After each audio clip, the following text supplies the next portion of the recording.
ఇవాళ కూడా లేటా? Yeah, same Valentine's. నీకోసం కృష్ణ వచ్చాడు. ఓ, ఎందుకు? ఏమో ఎందుకో. ఎందుకంత టెన్షన్ పడుతున్నావు? టెన్షనా?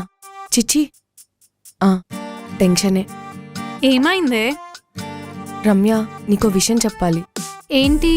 నిన్న ఈవినింగ్ నేను కృష్ణ కలిసి వెళ్ళాం ఇంటికి. మీ ఇంటికా? వాడు వాడింటికి, నేను మా ఇంటికి. ఓకే. అయితే నైట్ కాల్ చేశాడు. నేను కొంచెం బిజీగా ఉన్నా. స్టార్ట్ అయ్యేసరికి 9:30 అయింది. ఎండ్ అయ్యేసరికి 1 అయింది. అంతసేపు ఏం మాట్లాడావే? మొత్తం గుర్తులేదు కానీ నవ్వుతూనే మాట్లాడా. వాడేవో పికప్ లైన్స్ కూడా చెప్పాడే. ఏంజిల్ అంటున్నాడు, మూన్ అంటున్నాడు. కానీ end of the call positive వైపుతోనే కట్ అయింది. ఓకే, మరి ఇంకేంటి టెన్షన్? అంటే నేనేం మాట్లాడానో గుర్తులేదు. సో ఇప్పుడు నేను వాడితో మాట్లాడతా. ఇఫ్ థింగ్స్ వర్క్అవుట్ నెక్స్ట్ ఏం చేయాలో ఆలోచిస్తా. అంటే